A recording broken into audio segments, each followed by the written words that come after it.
You have the floor, Mrs. Thank you. Okay.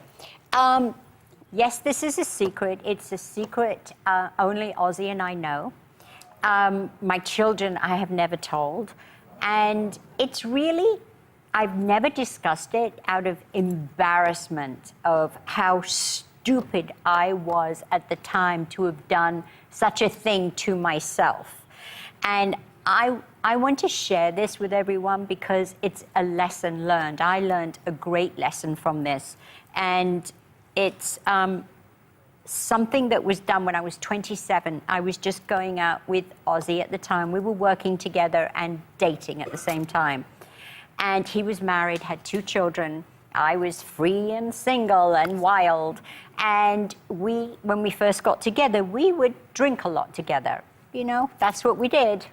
And we had a session of, you know, romance, drinking, partying. It's about 4 in the morning, and he says to me, "How much do you really love me? I don't know if this relationship is going to last." And I'm saying to him, "I'd do anything for you, anything. I absolutely adore you. How much do you love me? I'd give my life for you." Okay, prove it. It wasn't him, it was me. And I'm very dramatic, as you all know. And if I say something, I like to follow it through. So I'm like, "I'll show you how much I love you. I'd die for you." So I went to a room service table that was still in the room, covered in old fries and burgers and steaks. And there was a steak knife. So I get the knife and I go, "I love you so much." Slash, slash, slash on my wrist. And unfortunately for me, I kind of went too deep. And it wouldn't stop bleeding. But we got to turn you to the camera. So I'm saying, "Dear, I think we'd better call an ambulance. This thing's not stopping now." And I got very sober very quickly.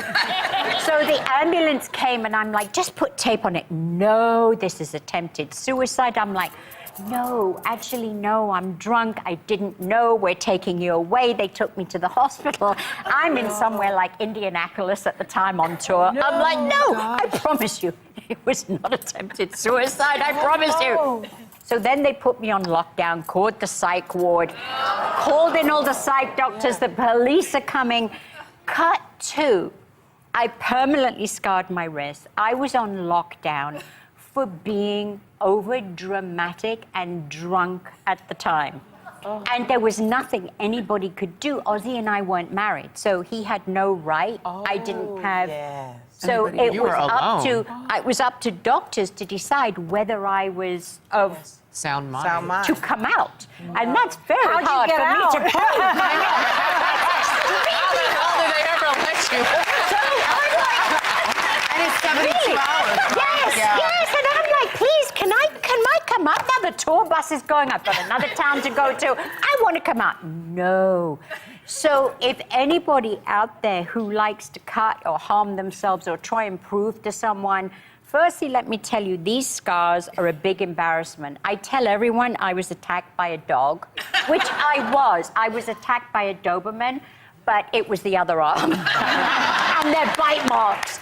But this, I've had to explain to doctors along the way, and people look at me and I'm like, "Oh, dog." No, steak knife, dirty steak knife, drunk, trying to be dramatic, and In you love, know what? too. The scars don't go away. And it that's stays passion. with you. That was your love for Ozzy, Yeah, too. and it's like, grow up. Just grow up. Look at this. It's sad, pathetic on a 61-year-old, and it's like, please let it go away already. It hasn't. It's a reminder. It's a reminder to us all. Yeah.